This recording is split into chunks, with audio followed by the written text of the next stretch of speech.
Everybody, welcome to Stack Your Points. Thanks for watching and listening.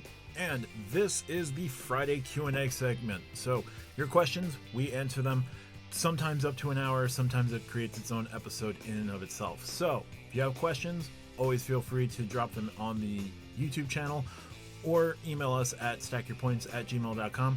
But we hope you enjoy this week's Q&A session. Thanks for watching and listening. Welcome to another episode of Stack Your Points. I'm Matt from the Mac Lawson YouTube channel, joined as always by RJ from Do You Take Cards. RJ, how are you today? I am fantastic tonight, Matt. I am very happy to be here with all of you. Good to hear. We're also joined by Tariq from Reek's Rewards. Tariq, how are you today? Man, I am good. I've had a good 48 to 72 hours. I'm not even gonna lie. As a Spurs fan, we just had the greatest trade in probably franchise history. I filed my taxes and I got a refund after paying taxes the year before, and I lost 7.5 pounds. So I'm feeling great. Nice. There you go. And finally, we're joined by Lonnie from the Call Me Lonnie channel. Lonnie, how are you today?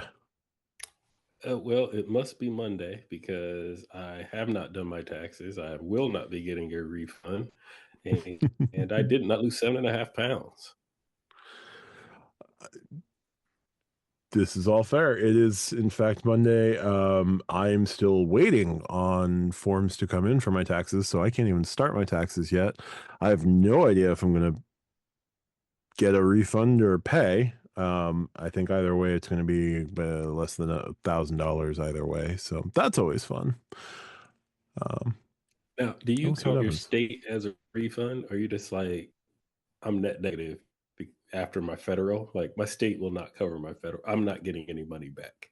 I'm still going to be out of pocket even after my state refund.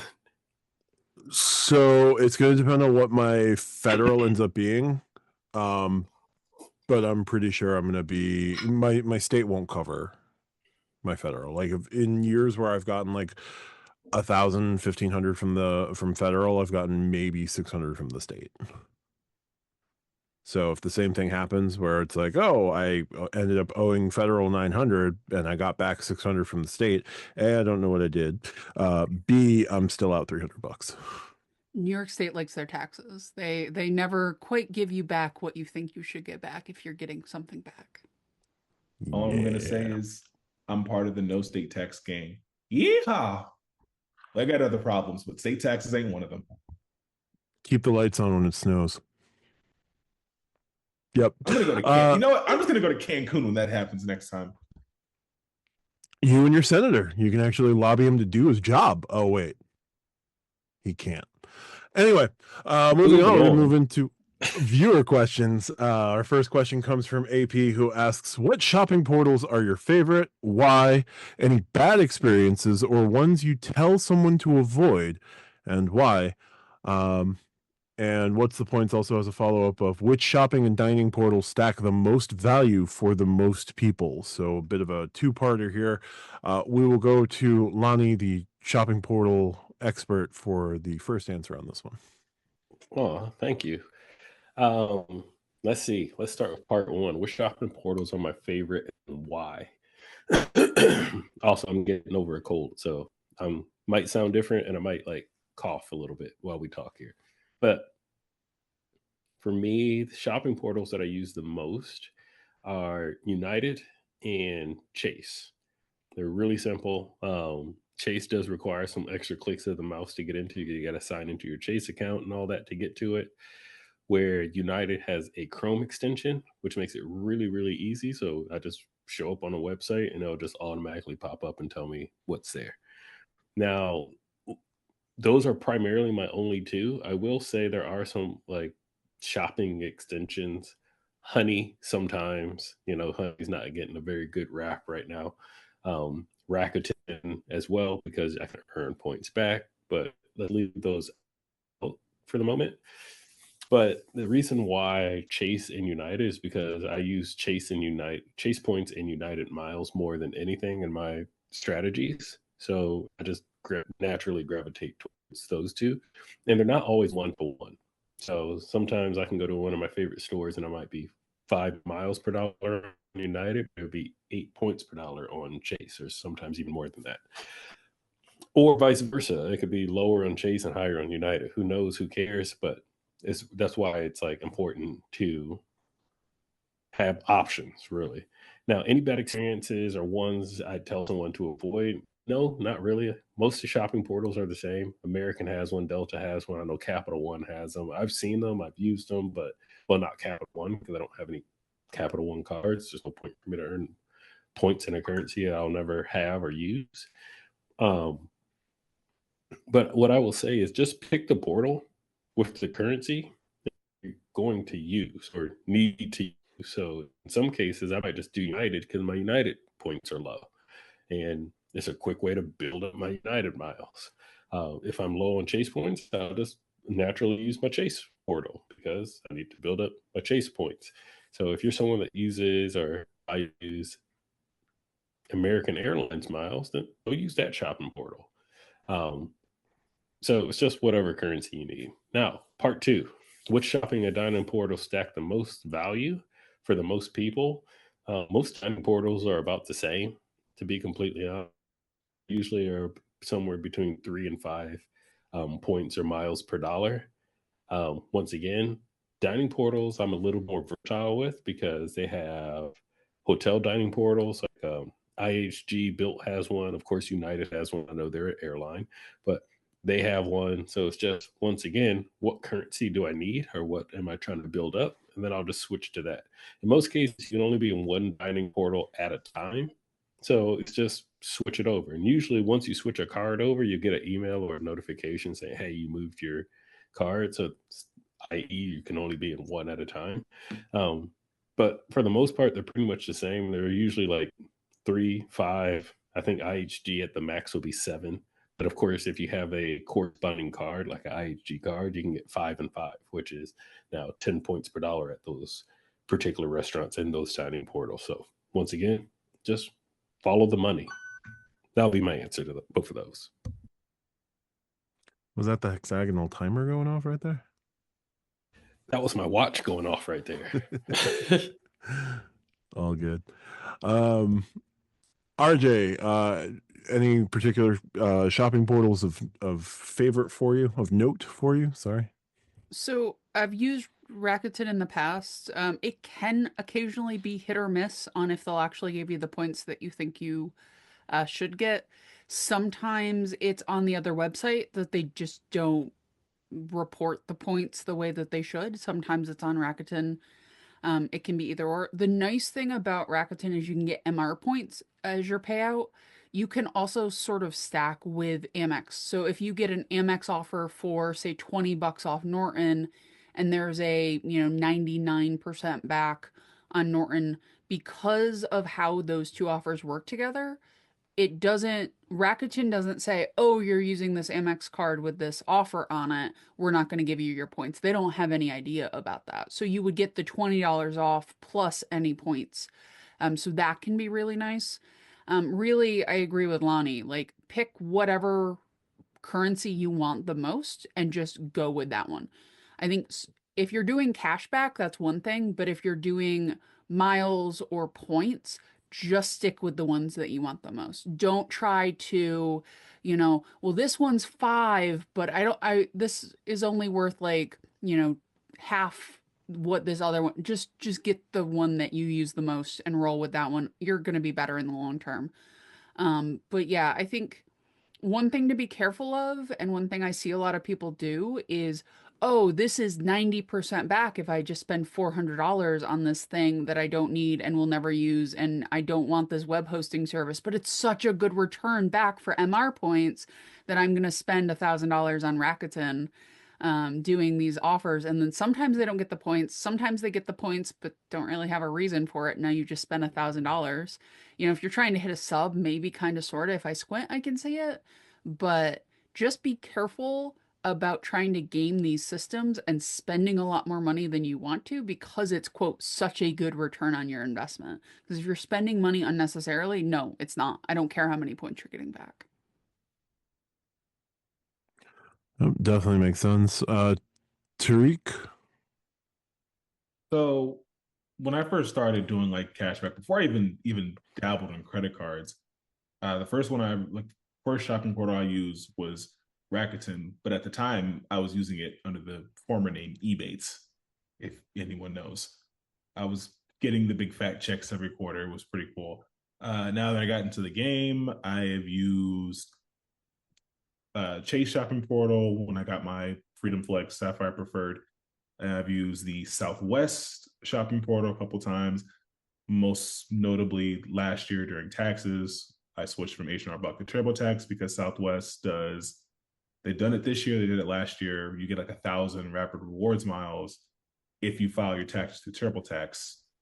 And now, for reasons thanks to Lonnie, I've used the United Shopping Portal. That's kind of been like my go-to. And every now and again, I'll look at the Chase Shopping Portal, but of course, United, because the stackability with that Mileage Plus X, which also, if you need to file your taxes, check whatever shopping portal that you see and see if they have any bonus offer, whether it's paying for it, like the service, or like I just filed my taxes, like I said earlier, and I did it through United Shopping Portal, so I should be getting 500 miles if I did it right. Southwest was 1,000, but I value United miles more. So just a little pro tip there. With stackable shopping and dining portals, I'll start with dining portals. Whatever rewards network dining portal that you choose, whether it be Eat Around Town by Marriott, Rapid Rewards Dining, et cetera, et cetera, et cetera.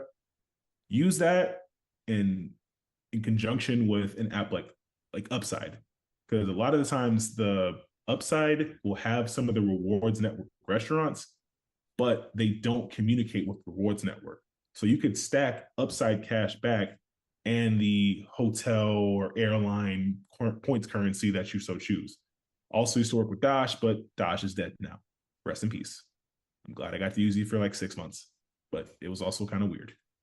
So that, and then for shopping portals, same thing. I would say if you fly, you use United, Mileage Plus X for the gift card and then use whatever shopping portal that you so choose. That's a good way to stack as well. So if you want to earn United miles and save like Southwest points, do it that way. It doesn't really work well with like Chase because you need to use a Chase card in order to book the purchase. Maybe might get away with like if the gift card takes away 0, but then you're starting to play like a little bit of games. But for the most part, Delta, American Airlines, use a Mileage Plus X gift card if you fly with United, and then your secondary airline can kind of do like a little stack on that. I just double up on the points with United, but those are viable options as well.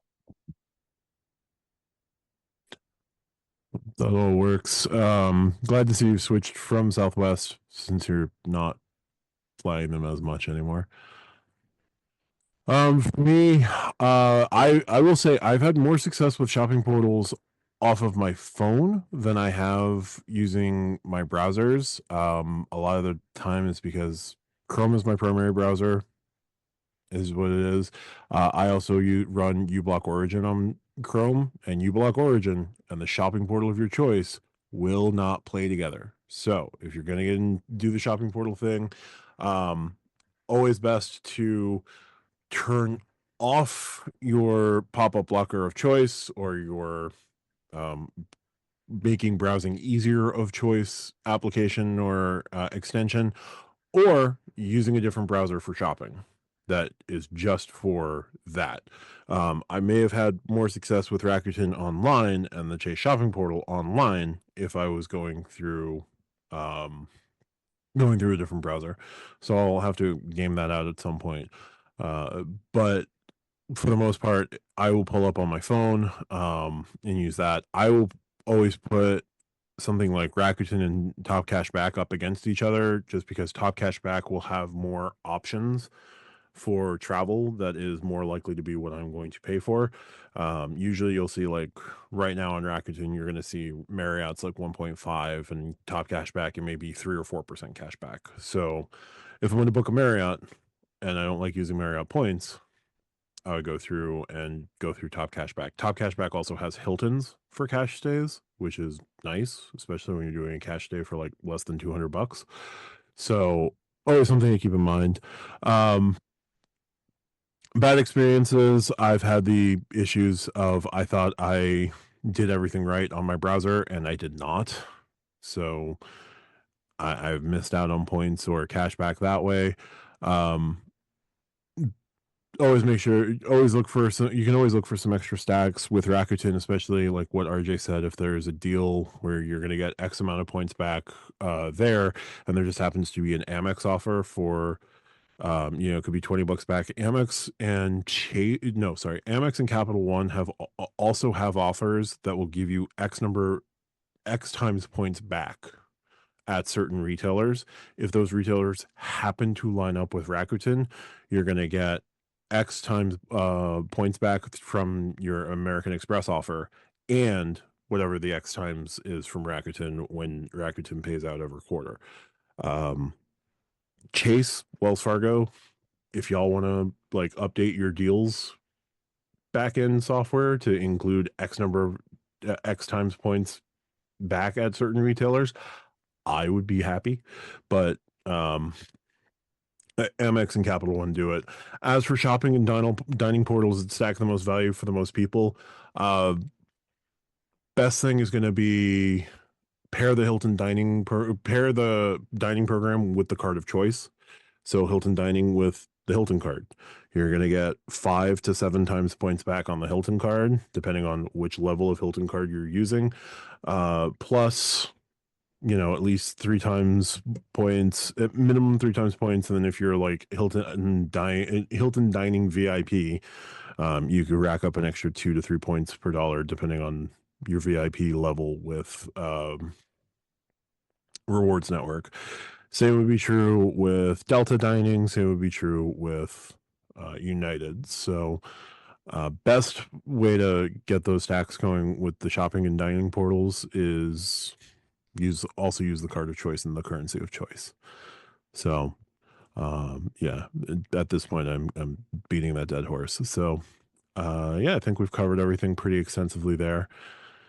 We'll move on to our next question, which comes from Keith, who asks, do you apply for bank account bonuses? I've been thinking about getting into bank account bonuses, but it's not as natural for like opening accounts and spending on rewards cards.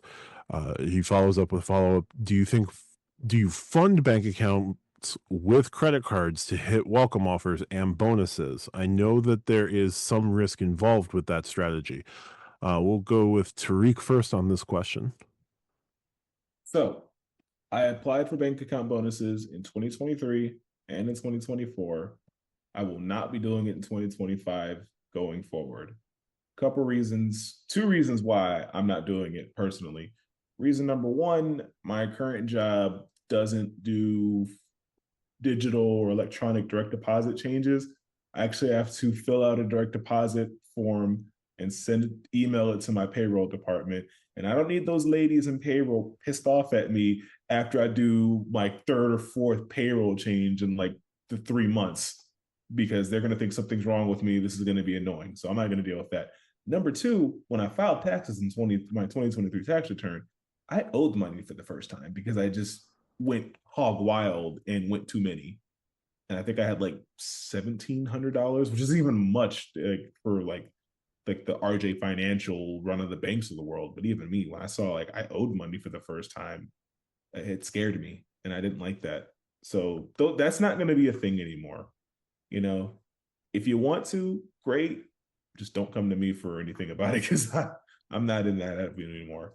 For the follow-up question, no, I don't do any of that. I only fund it with my payroll because I don't like that risk. That feels like MS territory, and I am not going to dabble into potential manufactured spend. So if you do that, more power to you. I hope everything goes your way. I just won't be taking part of that because that's too high on my risk meter. And no, I don't need my points being clawed back or having any issues with the banks that I like to deal with because I like traveling with points. I do this podcast because I like traveling with points and I like talking about traveling with points with y'all and my three fellow co-hosts. I don't want anything that's going to prevent that. So no, only with money from payroll when I was funding bank account bonuses. I ain't doing with that risky behavior. No, that's totally fair. Lonnie, do you play the bank account bonus game at all? So actually, no, I don't. I've never really done it. I've got literally my first bank account in my hometown when I was probably like 6 or 7 years old. And I've literally been rocking them out for my entire life until just recently, because of friend of the channel and fellow creator Nathaniel of Fat Stacks Academy. He informed me of a couple different things. Try to start diversifying some of my funds between some of the extracurricular businesses that I do outside of my primary 9 to 5, 40 hours a week day job, and my YouTube channel, which of course at this point is now monetized, and so it gets a small little deposit every month now as well. And I'm like, you know what, I should probably separate this from that, and then keep my old business separate from my new one. And he informed me of the 30K business checking with Amex, but also there was a personal with SoFi in December, early January, back when it was like a high yield of 4%, and then it dropped to about 8. But anyway, that was the first time that I did it. And so I tried it out, and I am still like moving some money over from my main account over to like SoFi and the Amex business checking. And then I just got an offer from Amex personal checking and savings like a couple of days ago for a couple more like MR point. No, I'm sorry, it wasn't MR points, it was a cash back as well. And so I'm like, hey, now I can see like these are like mailers for credit cards. It's like I started and now all of them are starting to reach out to me. But I don't think it'll be a strategy that I do all the time for like every single chance, because just like as Treek said, moving, even though I don't know how you work for a company that doesn't have direct deposit right now, but even though direct deposit for me is really easy, it's a couple clicks of a mouse and our internal system at work, I don't want to do it all the time. Like my funds and I know where every single penny of mine is. And so I don't like having, even though it's only been a couple of weeks, I don't like having a deposit go over here and I have to transfer it from this bank to that bank. And then normally I would take money from this account and like put it into this savings account or invest it into over here. And they're like too many moving parts. It's not something I could do full time or regularly or every week or every month. Absolutely not. I'll probably be done after this, after I get these quick little easy bonuses where it's like put $500 in and then leave it there for 60 days. Yeah, I can do that. That's not going to hurt me. But to move on to the second question, do I fund with credit cards or hit subs? Absolutely no. As I just mentioned, I just started and I just explained it in the first part of my answer. I just move money from one of my other accounts just so I can have that bare minimum of the requirements to receive the bonus. I might close the account after I get my little, $400, $200, something, whatever dollars. And actually, going back to RJ,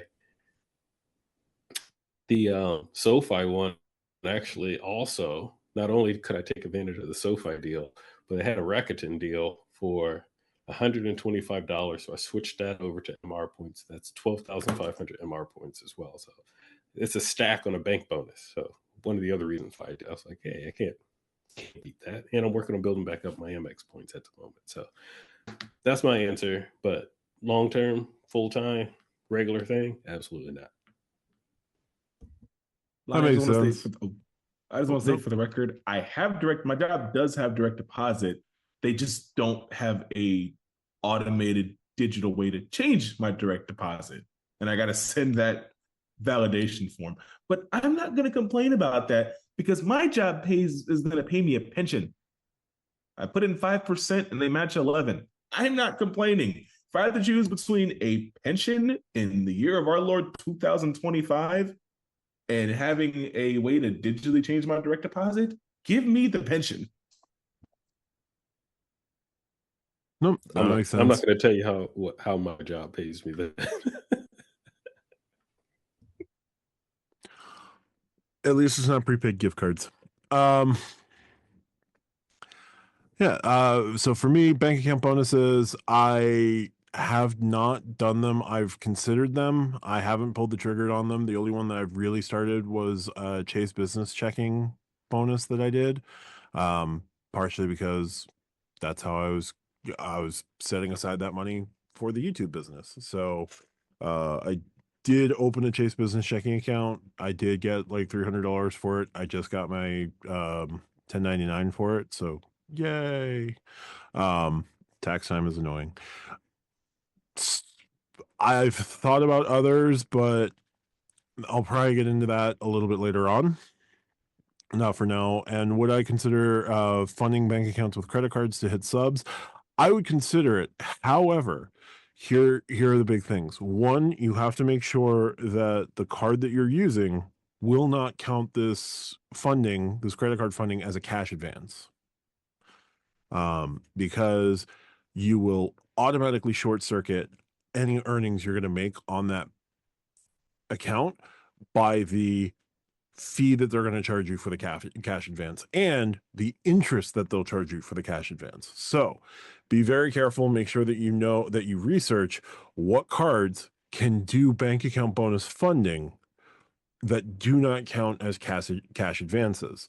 There are places to do that research. I'm not going to give you like cards I know work, just because they may work today, they may not work tomorrow. Just make sure that if you're going to get into the funding of bank accounts with a credit card, that you're aware of what cards are going to work and what the repayment structure on that's going to look like. It can work with 0% cards, just because no interest on purchases, as long as it codes as a purchase. If it codes as a cash advance, doesn't matter how much 0% or how long your 0% is, you're not going to get the 0% if it's a cash advance. So I haven't done it yet. I'm considering it. Would I do credit card funding? Maybe, but I want to make sure that all my I's are dotted and all my T's are crossed before I hit submit on that, because you only need to make that mistake once and pay that cash advance interest once to know never to do it again. RJ, your thoughts here? As adventurous as I am when it comes to credit cards, as much as I will try out a credit card just because I like the looks of it, like, I am the exact opposite when it comes to bank accounts. I hate having more than like 3 total accounts. I hate it. I don't enjoy it. I want all of my money to pool. I have a local credit union that I can go if I have to physically go into a branch, because Amex is my primary checking. But like, I hate having multiple accounts. I want my money to funnel into one point so I can disperse it as I wish. I do not like having part of a thing go here. I don't like having my savings tied up to where I have like 500 here and 1,000 here and whatever, wherever, that I can't touch for X amount of time. I do not enjoy it.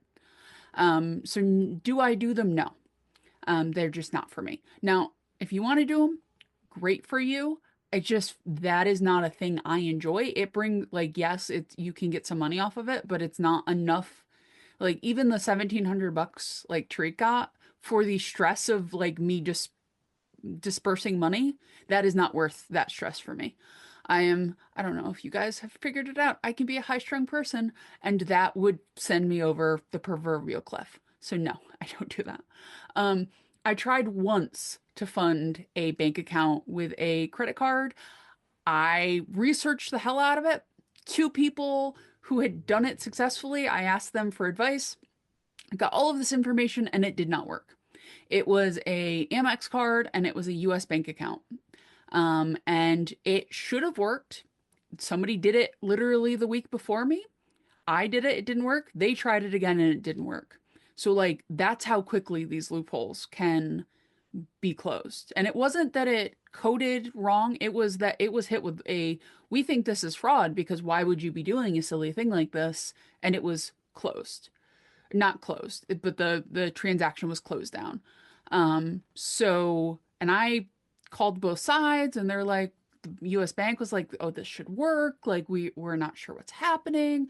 Amex didn't understand what was happening. But like, the thing is, I think anybody who's funding a bank account with a credit card probably should step away from the hobby for a minute. No offense, Matt, but like, if you're taking on that sort of risk, I think maybe you should take a step back for a second and evaluate why you're willing to take on that much risk, because like there's a lot of risk there. I tried it once and realized how much risk in that process. I pulled a shriek and I had to touch the hot stove to know that the stove was hot. So yeah, no, I will never again try that again. I will have as minimal bank accounts as I possibly can, and I'll get my kicks applying for new credit cards. Again, I'm not looking to do this anytime soon. If I can raise my salary, 40%, maybe, but I don't have the I don't have the money right now to kind of like throw away to kind of just play that game and get burned. So, um, yeah, it's also by the time that I'm ready to do it, I'm sure that those loopholes will be closed. This seems like a thing that banks are highly motivated to stop, like to the point where they just might not let you do credit cards to fund any bank accounts. Like I could see that sort of being an industry point moving forward, because it doesn't really benefit anybody the way that other sort of loopholes sometimes can. That's fair. I don't know that I don't know when we'll see it, but that definitely does make a fair amount of sense. So we'll move over to our next question, which comes from Kit Kat, who asks, do you believe there's any moral or ethical responsibility as content creators to pass along information that helps to mitigate risk to your audience? Or is it purely on the audience standpoint to do their own research? He also adds the proviso, keeping in mind that none of this is financial advice and all for entertainment purposes. I'll kick this one off. Do I believe that there's a moral or ethical responsibility as content creators to pass along information to help mitigate risk? Yeah, absolutely. I think if there's something like a new experimental hack that is working for content creator X and and they show content creator Y, and content creator Y also does a video on it, I think it would behoove both content creator X and content creator Y to kind of say, this works for now. I have found that this works for this particular way. I will not guarantee it will work for you. I will not guarantee that that this will help you. I can't guarantee that this will even be available to you in in X amount of time. Especially if you're talking about hacks that can be potentially detrimental to either you, the card holder, not necessarily the card company, because the card company works off of their profits and losses. They work off of, what their risk tolerances are going to be, doing things like charging things on credit card X and then using credit card Y to reverse the charges to credit card Z. You can see how the banks would have a problem with this, and how that is no longer a thing and seems to be dead, as credit card Y is no longer in existence. But there are other things that can come up, and as long as we're caveating, this is something I found that works for me, that's great. I also think that if there are things that we've done that we aren't sure are going to work for other people, we also have safeguards for that, whether that's a paywall, that we do YouTube memberships, or we do other things. I think there's ways to pass along good information. I think there's ways to help mitigate risk. And I think there's ways to say, this is not going to, I cannot guarantee this will work. It worked for me, or it worked for me and 3 of my closest friends, but I can't guarantee it's going to be here in 6 months. That's kind of where I am on it. I'm not looking for those hacks. I'm not looking to kind of exploit some of those hacks. As you know, sometimes I just feel like it's like there's something missing and something potentially wrong with the way that you got away with that the hack was gotten away with. Um, but that's just my thinking there.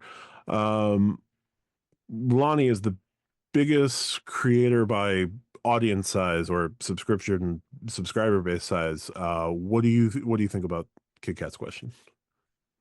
Oh, thanks. Even though I think you're ahead of me on views because you drop 5 videos a day. But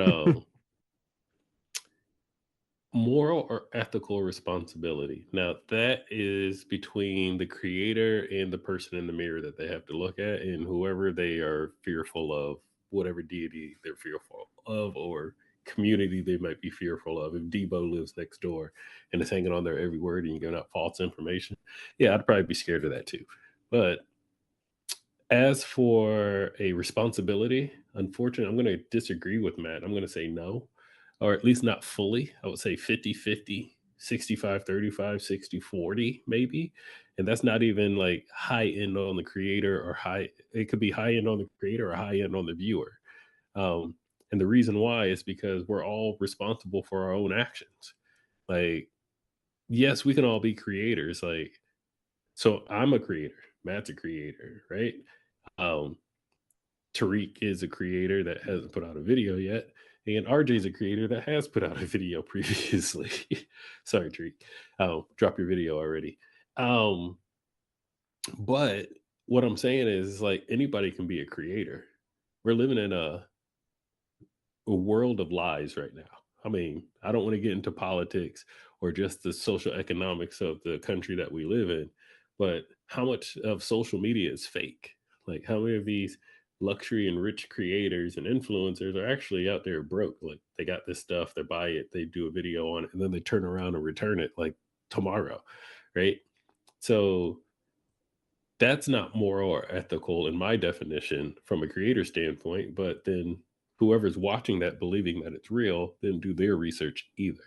And so when it comes to this particular game right here, like I'm just a guy on the internet. I'm a guy that hit record on a camera and hit upload. So that doesn't make me someone that like I'm not a financial advisor, you know? That doesn't make me a travel agent. I'm just somebody that has a lot of experience from traveling that I've been doing over the decades, and I want to share my experiences. Now, me personally, I want to be moral, at least ethical as well by giving proper information or telling stories that based on my experiences that could help somebody else. But I know other creators, I've seen other creators, I've talked to other creators um, about certain creators, like, yo, I just found this video and this dude had like 10 things wrong about the Amex Platinum. And me and said other creator, I'm not going to drop names about the video we were watching or the creator I was speaking with, but they told me, they was like, oh yeah, this dude steals information all the time, doesn't know what he's talking about. Like half the stuff he says, he just like barely read. And in one of his videos, and this was literally like a week ago, he actually put a screenshot of, he was talking about MX Platinum. He put the MX Platinum website on screen and verbally still said the wrong information that was on the screen. Like, some people are out there just to get views because they can get paid, and others are trying to do the best that they can possibly do. I say all that because as the viewer, yes, it's up to you to also make sure that information that you're receiving is correct or is legit or whatever else you want to put it before you put yourself out there.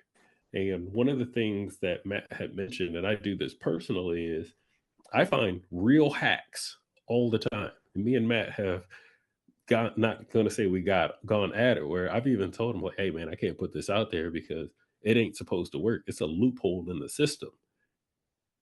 This was before I started doing members only stuff, which now if you remember some of those things, I just beat Pop up jail with my Hilton Aspire card. That is behind my members only paywall. want to know how I did it.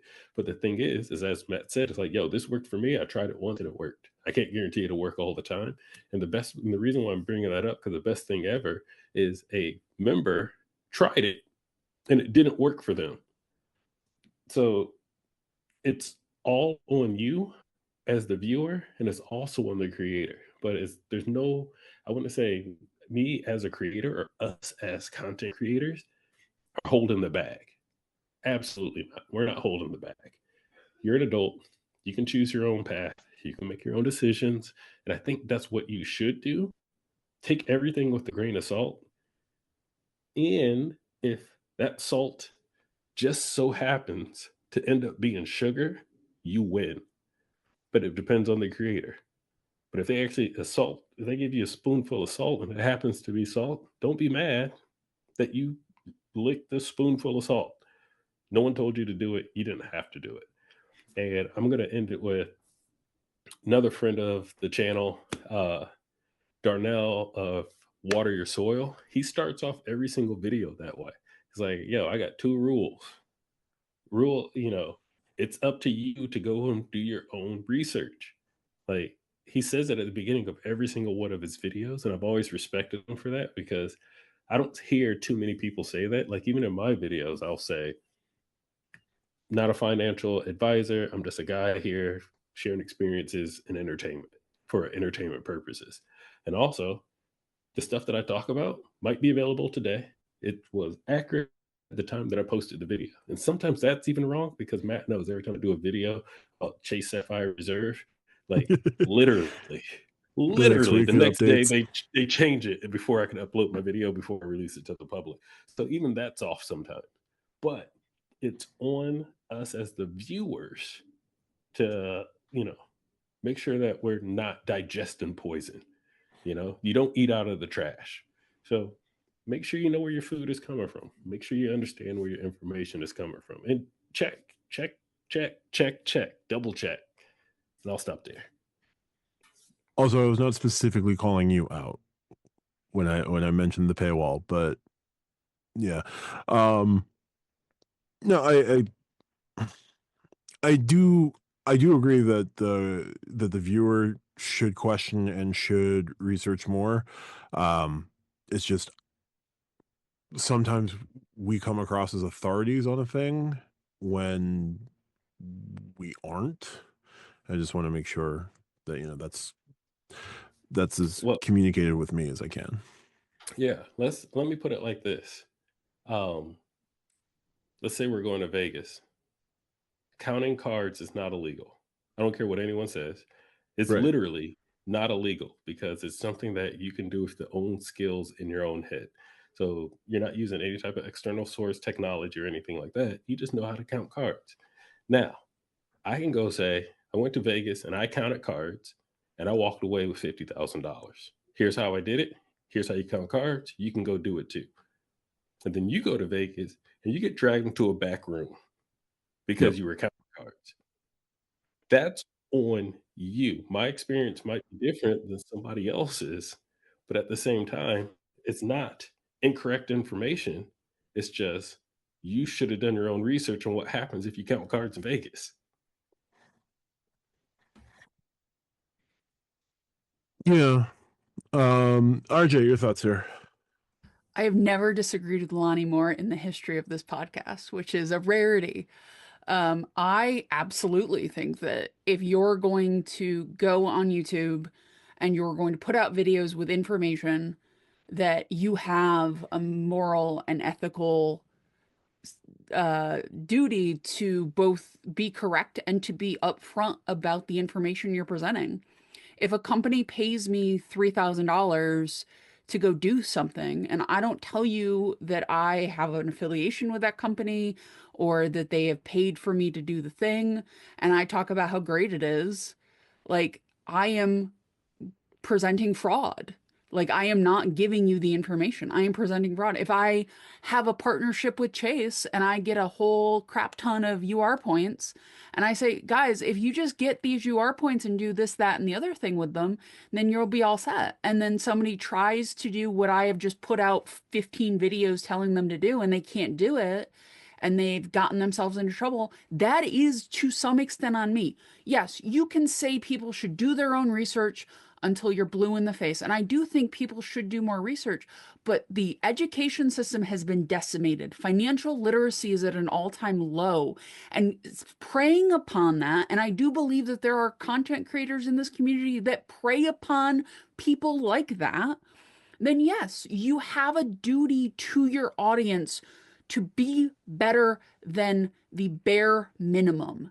And if you can't be better than the bare minimum, you should be called out, you should be shunned, and you should have as much of your popularity taken away as this community can take from you, because that is not what should happen. A lot of people who are taken advantage of are disproportionately people of color and women, because they are the least, they have the least access to the tools that people use to get ahead in financial spaces. So when they go to YouTube and they type in best new credit cards and they get a bunch of people who are pushing links to Chase or to Amex or to whatever, then yeah, I can understand why they're trying to do their own research. That's what they're trying to do when they click on a video about how great this card is. They're not going out there to just take in whole cloth from one person, typically, right? But if you're not saying the reason I'm pushing this card is because Chase is giving me a crap ton of points, like they're not going to know that, because the reason they're watching this video from you is because they don't know what they're doing and they're trying to learn. And I feel like a lot of people who say that do your own research, and this is not any single creator, are trying to say, hey, I said do your own research. It's not my fault if you believed the things I said. If it can be boiled down to, it's not my fault you believed me, I'm sorry, that's fraud. Like, it might not meet the legal definition, but you have committed a fraudulent act upon people. And I think that's wrong. There's a reason the videos that I put out are what I would like to see on the green card or a Franken card or things that are not, quote, real. Because I can do a what I would love to see on the green card, and it affects not a single person in reality, right? Like, it's good entertainment, at least I think so. But if somebody watches that video, they're not going to immediately go get the green card, because I make it as clear as humanly possible that this is not a real card that you can go out and get. This is a card I wish existed. And to me, people need to understand that their audiences are trying their best. In most cases, they're young, they're people who don't have the financial literacy, and the fact that there are so many people out there preying upon these people who simply do not know better, I think is despicable. So yes, I do think that there needs to be a moral and an ethical impairment, and I think that we as a community need to do better at policing ourselves and policing each other. If somebody is crap, then we need to, as a community, be better at handling that crap, because there are so many finance bros out there, and they're, sorry, 95% of them are finance bros, are talking about, hey, if you do this thing that's basically manufactured spend, you're going to be totally fine. And then people talk to each other in DMs about how stupid that is. And then 15 kids who are 22 who don't know what any of these things mean go try to do it and get hosed. And I'm sorry, I'm not going to say the 22-year-olds knew any better, because most of them don't, because our educational system now doesn't teach you anything about actual practical finances. So this topic angers me so much, because there are so many people who are like, hey man, I didn't tell him to do it. And again, this is not towards Lonnie, because I think his content is some of the best out there as far as actually explaining things. But there are so many people out there who do not take the time. I will admit it, I've gotten one sub the entire time I've been doing credit cards, and it was for a Delta card from somebody in a Discord. Like, that's the one sub I have gotten. One. But if you ask 95% of creators, they won't tell you. And most of them are either on the take or they've gotten none and are trying to hide it. And this is not me saying that my co-host should tell, like, that's not what I'm doing here, guys. So if they don't say it, don't worry. But what I'm saying is, like, we have to be more upfront. Like, I'm not saying there should be laws, but I'm saying, like, if you are hiding so much of what is actually going on in the background, there's probably a reason you're hiding it. And that reason is not sunshine, kittens, and rainbows. It's just not. So I yield the floor at this point. So before Matt jumps back in and Tariq takes over, I actually don't disagree with you, RJ. Like I 100% disagree with you. Now, my answer was not based on me; it was based on experiences that I've had experienced over the year and couple months since I've been a YouTube creator. But that's why I also say it was a 50-50, 60-40-ish style split. Yes, there's a responsibility on the creator, but not 100% responsibility on the creator. And the person that's doing the research, the viewer, it's not 100% on them either. Research shouldn't be one video. Yeah, 100%. I know people that are like, yeah, I want to figure out X card. I'm going to go after one video. That's not enough research. You should have been on the website a couple of times. You maybe should have asked somebody that had it.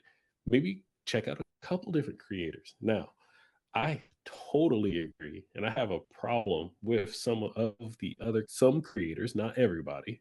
I'm not pigeonholing everybody, but there are some creators in this space. And one of the things that pet peeved me the most, I know Sledge does his unsubscribe list every year, which I absolutely love, but I actually had to hit the unsubscribe after finding out like there are a certain amount of creators that are pushing credit cards, and they're like, I haven't got a new credit card in like a year and a half. Like, how is this your channel? Or use points for travel. I only took 2 domestic flights like in the last 24 months. Like, talk about it, be about it. And the thing is, the information is out there. I'm not talking to these people one on one. I'm not close to them like that. But you read between the lines and you actually like watch their videos, they actually end up saying it. They actually put themselves out there. And that's part of, as me as a viewer, that's my part. That's my research part. And I'm just saying everybody should be responsible, understand the information that they're consuming. And once again, like I said, check. Fact check it. Reach out to them. Drop a comment. Most of them got emails or in the Discord. Send them a note. I get people that send me notes all the time. I got people that ask me questions in live streams today about random things, and it's like, and me myself, like I always say, that's something that I've experienced. That's not the way it is. The terms and conditions are supposed to be X, Y, Z. I'd like to explain those types of things. I want to be on the moral and ethical side, but I do 100% agree with you, RJ. But that's just not the world that we live in. And some people out there got a taste of some money, if you want to call it that, either a sponsorship, a brand deal, or maybe they hit X amount of subscribers and now their monthly checks are coming in with commas in it. And next thing you know, they're like, yeah, I'm just going to push this stuff out because people are going to watch it. I'm going to get paid if they believe me or not. And that's where I believe the issue is, which is why I say some type of split. It's not all on the creator. It's not all on the viewer. It's a symbiotic relationship of both. Sorry, Tariq. Hey, you good? You got to speak your piece. Speaking of, I do think this is part of a larger conversation of YouTube versus YouTube creators versus the YouTube communities that are fostered at large, because the creators may have good intent generally, but then when you get into the community, there are facets of the community that are outside of the creator's control, that just they're not creating the content, but they are adjacent to a creator's content and commenting highly on it from time to time. Sorry, Tariq. I promise I'm not going to Kanye West you. I'm going to let you speak. I'm going to let you finish. Sorry. But let's get out of the credit card space. Let's just use social media as a whole, right? There are a lot of people out there trying to do good, which you'll never see their content on. But then you'll see another content creator that's literally pranking innocent people on the streets and blowing up, getting millions upon millions of views. That's someone else's demise. Going back to what RJ had said, it's not fair, it's not ethical, it's not moral, but this is what people will lean into. And I think that's where it kind of gets dangerous. And that's why I'm going to still stay and buy it has to have a split. It can be 50-50, 60-40, 65-35, whatever you want it to be. But it's responsibility on both sides. All right, Tariq, I'm going to shut up. It's your turn. Yep, Tariq. So before I say what I have, kind of go up on my answer, personally, I've shared this before. I am an accountant. My job is working with numbers and working with money. And I also have a passion interest for personal finance. Kind of the reason why I got into the credit card game. And this is for our folks that might be leaning more towards the back to basics side than our high level topics. We do this podcast. We talk about credit card topics that could be more intermediate, advanced, or high level. Let me just say this for the record, as part of a CYA and my personal moral/ethical responsibility. If you're not paying your credit card in full, at least the statement, when you have some issues, whether you're missing payments or having to carry a high balance of interest or you can't control your spending, please log off this video. As much as we're going to miss you, we're going to miss your view, miss your comment, I would feel like absolute dog crap if whatever I said is causing you to be either get into debt or build onto your debt, because that is not what we are here for. I always say it is this: if you can't treat your credit card like a debit card, if you can't afford to pay whatever you're buying with a debit card, you do not need to be using a credit card. I've dealt with that myself. Now that that's clear, I will say that there should be, at least in the creator space, there should be a moral/ethical responsibility, because, you got to look at yourself in the mirror, whether you believe in a higher deity, a higher power, you believe in an afterlife, whatever you feel like you have to, your belief system is. For those that do believe in a higher power, you'll have to meet your creator. And you have to look to see at the end of the day if you felt good doing what you did or what you said. Because depending on your space, depending on how big your platform is, you could have the potential to be impacting millions upon millions of people.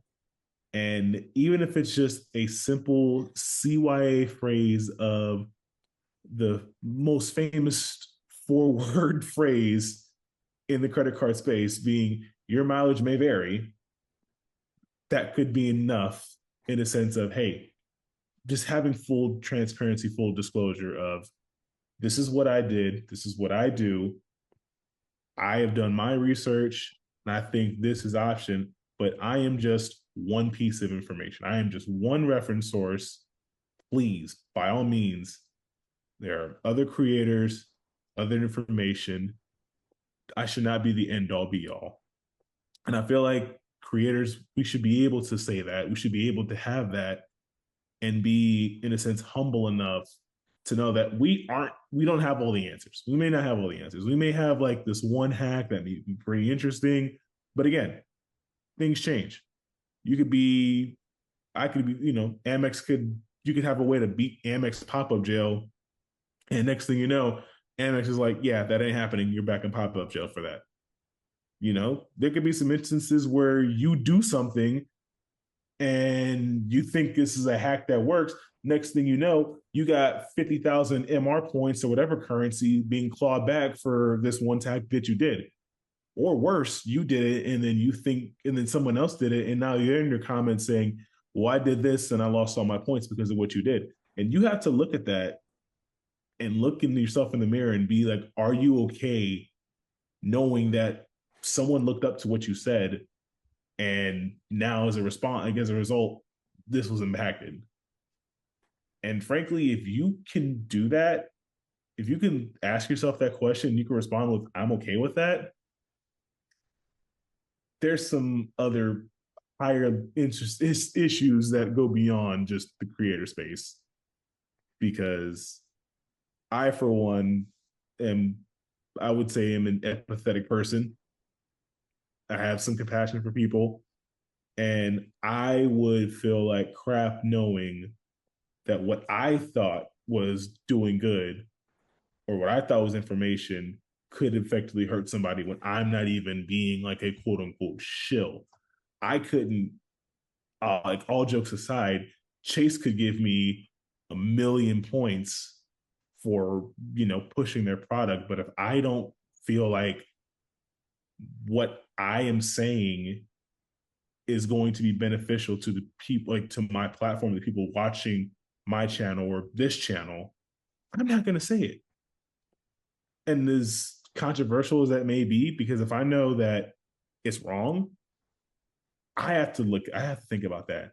I got to go look at my partner. I got to go talk to my family. I got to go answer to my creator in the afterlife. And I have to be 100% okay with the decision that I made. And it's not. So I do feel like creators should have a moral or ethical responsibility to an extent. Now, should you be solely responsible? No, because people are going to, do things or be controversial or not think. And that just goes for the climate that it is. But at the end of the day, you have to be okay with the things that you say and the decisions that you make and the impact that it has. And if you know that you are acting in good faith and something happens, you can accept it, be transparent about it and go on. But if you're knowingly spewing misinformation or being a shill for the benefit of it, or pushing your referrals or what may be, and it may not be the effective thing,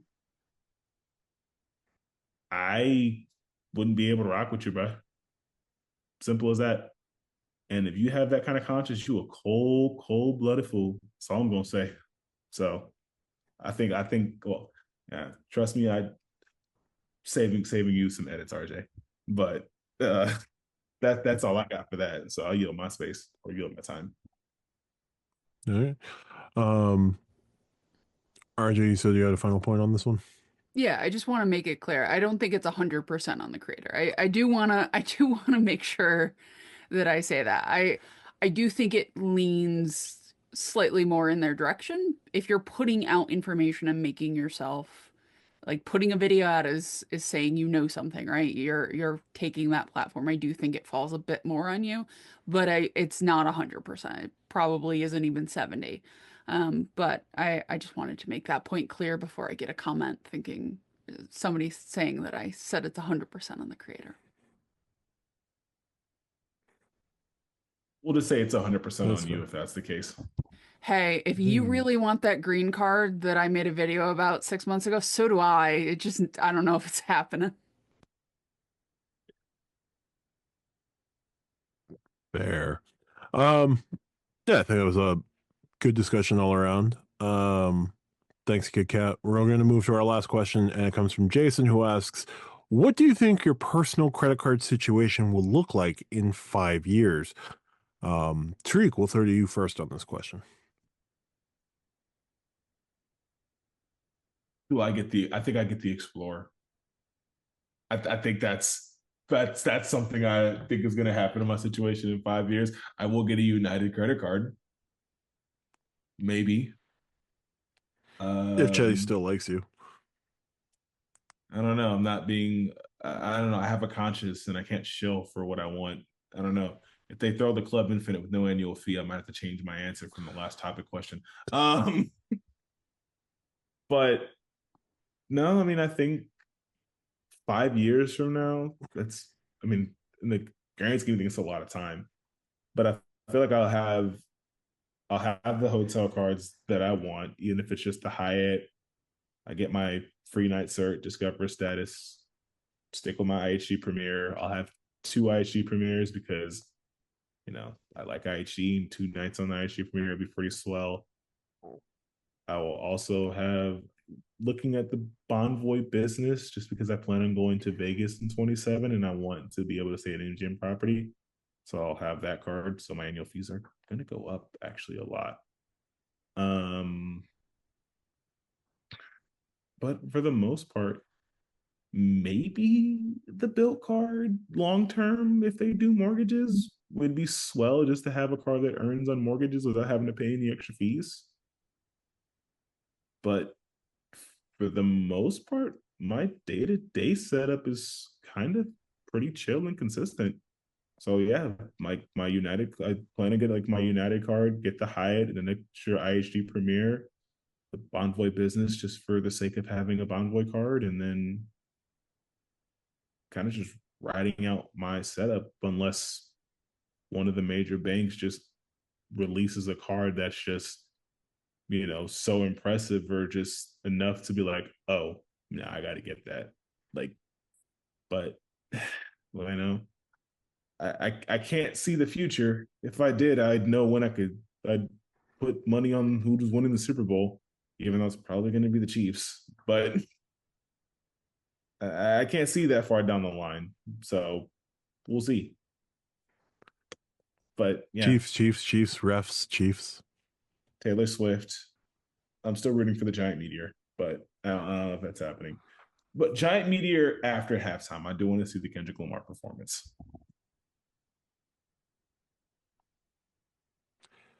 That performance is going to be insane. Lonnie, where do you see your credit card situation in 5 years? Well, Tariq said he can't see the future, but you do know that Einstein believed that time viewing is actually possible for some reason, even though he had a mathematical equation. I don't think it ever officially got solved because we never figured it out. But anyway, just random nerdy stuff that I know. I'm trying to tell you, I'm the guy you want on your trivia team, okay, folks? Anyway, where do I see my cards in 5 years? So I'm going to base my answer on what's available today, not what could be available in the future, because in the same manner as what Tariq had said, if something new and shiny that just so happens to fit is released, then yeah, I will 100% take it. But we don't know what that is yet or how that would actually fit in, so let's leave it out. But me personally, because it could look like a JetBlue Premier card. Yeah, or it's okay. It's okay, Matt. Just you gotta let it go, man. No, it's okay that it's okay that it's not okay. All right. It's not okay. It's not okay that it's not. No, okay. It's a terrible card. Don't get me wrong. But you're gonna sound like me with the Hyatt or the United business card or United card. You know what? As a content creator, I have a moral and ethical responsibility to recommend that you do not get that card. Hey, I didn't say that you should get the card. If you did, I should be policed. Well, maybe not that, but ostracized and held accountable for that. But I'm just saying it's okay that Matt thinks it's a bad card, and you know it is what it is. Anyway, let me get back to my answer. I did drill it. Sorry. No, I stole the mic from Tariq 3 times in the last question. I think it's warranted, but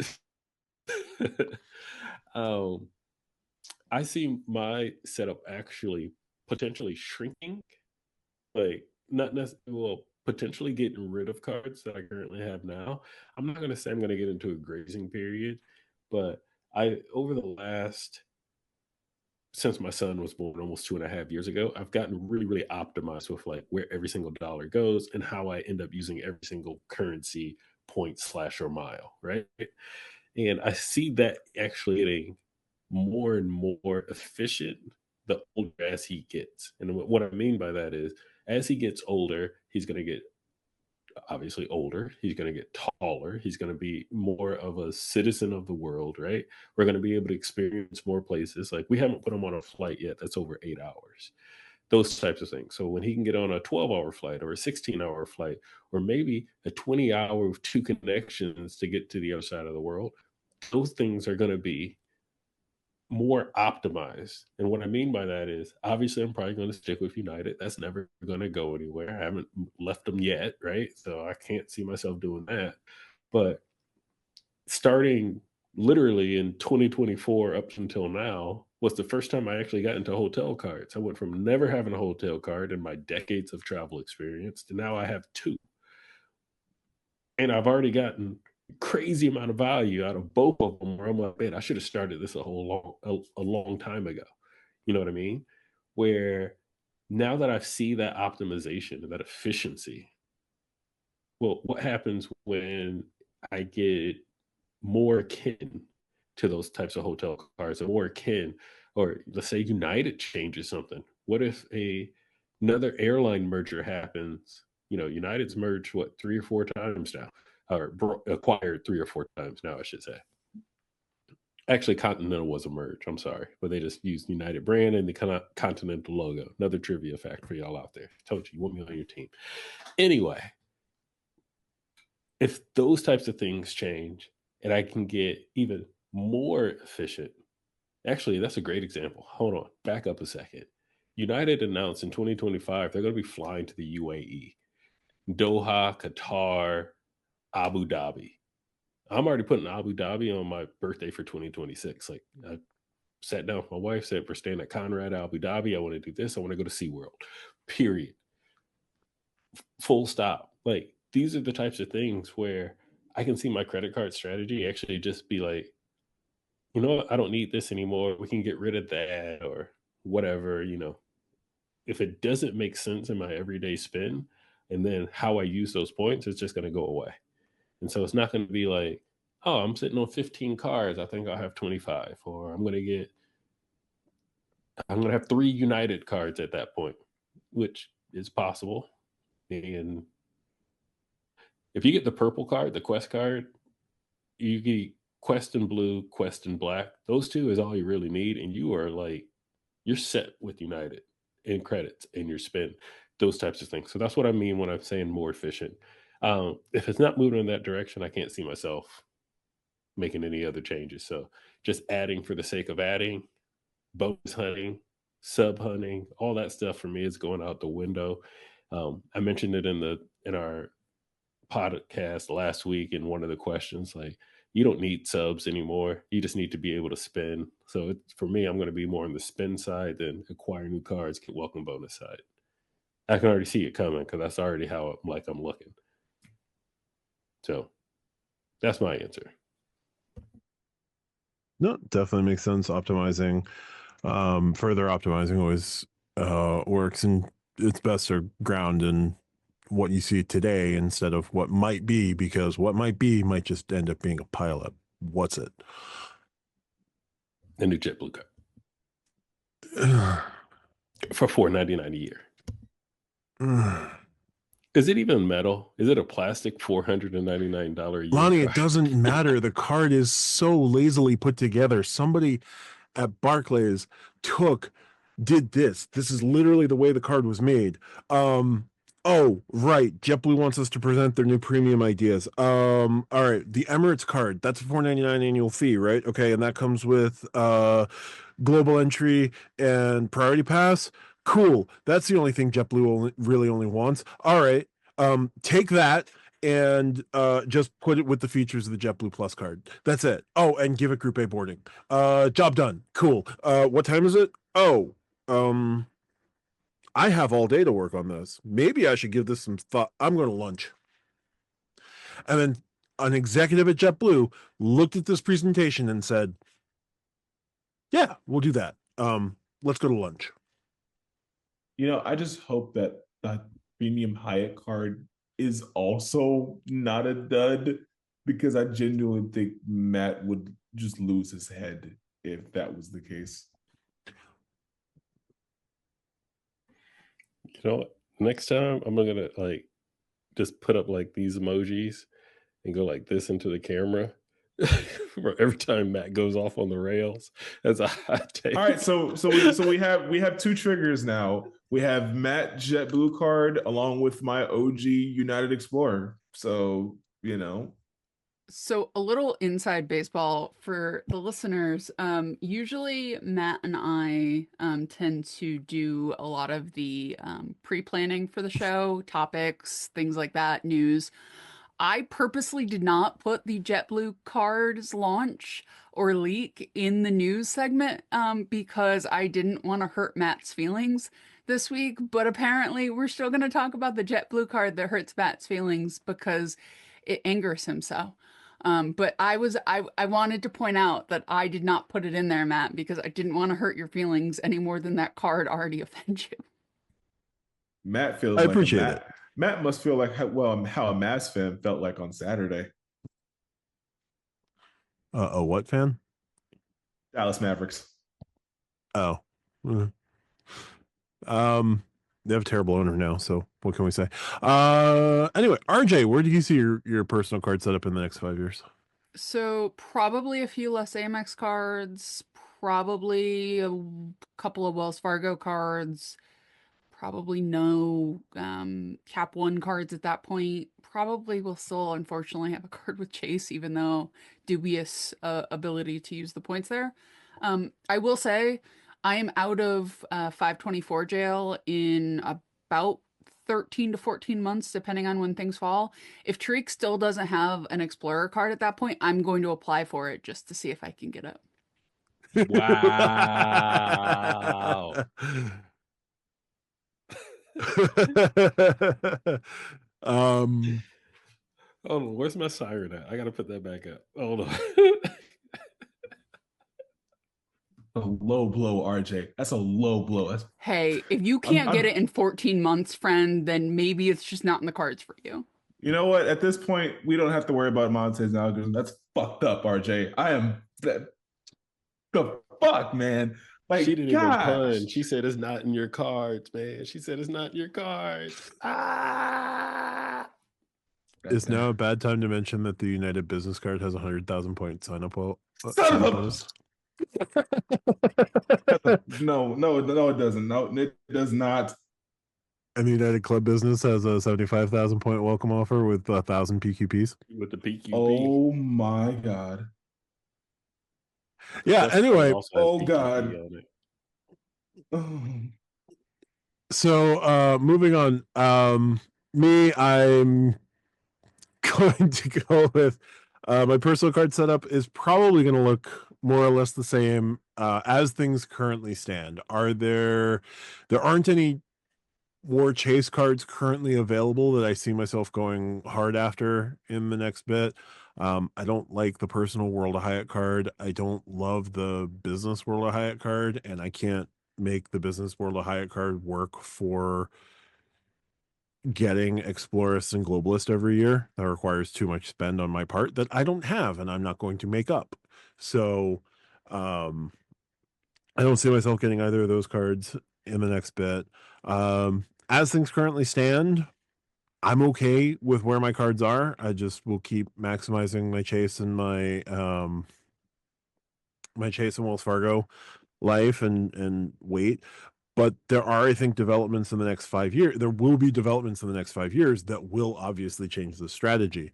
But until those cards come to fruition and are decent cards, unlike certain cards from airlines that apparently don't want to solve their crisis. I'm just going to take the plain Jane vanilla answer of I'm good with where I am now with everything that's currently available. There's nothing that would strengthen my setup. There's nothing out there that will strengthen my setup more than what I have without going into a whole new ecosystem. Yeah. Also, going back to the last question in the discussion there, let me just say, anytime I hear the phrase "I can live with it," all I think is Avery Brooks from In the Pale Moonlight, the Star Trek Deep Space Nine episode, where he's just sitting there with his glass. Weird tidbit, I know, but that's a great weird episode. Throwback, and I am also weirded out that I know exactly the scene they're talking about. Oh yeah, great. Another weird thing is, so I just looked up that United Club business card, and you know how they have photos and everything on there? It's really sad that I can see all these United Clubs and I know exactly which airport and terminal they're all in. Yeah, I got the weird callback though. I know that one. I know that one. I know I'm that like, oh, one. that's the new one in Chicago in the B terminal. Like, oh, that one's the Denver one. That's how I've I been felt there when I 6 was. times. It's still terrible. That's how I felt when I was on the phone with my mom and I found out she had the Bonvoy Boundless. She was like, "Yeah, I got a free night certificate from Marriott." I was like, "You got a free night?" He's like, "Yeah, it's this many points." I was like, "Oh no!" I asked her how many points. I was like, "Yeah, it's like up this." I was like, "Mom, do you have the Marriott Bonvoy Boundless card?" She's like, "Yeah, I think that's the one." And I'm like, "She's like, how do you know?" I was like, "I just do." Yeah. Marriott Brilliant Um, looks like a really good card. I just want to pay $650 for it. no, it's I'm conflicted on that card. Yeah, so we'll pause there for question. Looks like we're done with questions there. Thank you, Jason. Thank you, KidCat, Keith, and AP for your questions this week. If you want to leave us a question, please leave it on the I ask that you leave it on the Friday episode of the Q&As just so that we keep maintain our sanity here with running the show. You can also use the podcast question Discord page in the Stack Your Points Discord. We'll correlate their things from there. And you can email us at stackyourpoints@gmail.com. Thanks for watching this week's Q&A. We'll see you next week. So yeah, that'll do it for this episode of Stack Your Points. As always, you can find us on Wednesdays and Fridays on YouTube. The full show is available on the podcatcher of your choice on Saturdays. We're still working on back to basics. We'll figure out. We'll let you know when we have something put together there. But if you like what we do, hit the like and subscribe here on YouTube. If you like what we do on the podcatcher, please give us 5 stars on the podcatcher of your choice. You can drop a comment on any of our videos. We'd be glad to answer there. You can join the Stack Your Points Discord. The link is always in the description. We are very active over there as well, and you can use that area for questions or asking about credit cards to a number of folks who know a lot more than we do, especially on things like cash back versus points and when you could buy points versus earning points and transferring points. All of that knowledge is available on the Stack Your Points Discord. As I said, link in the description. We thank you for your time. We look forward to seeing you next week. Talk to you soon.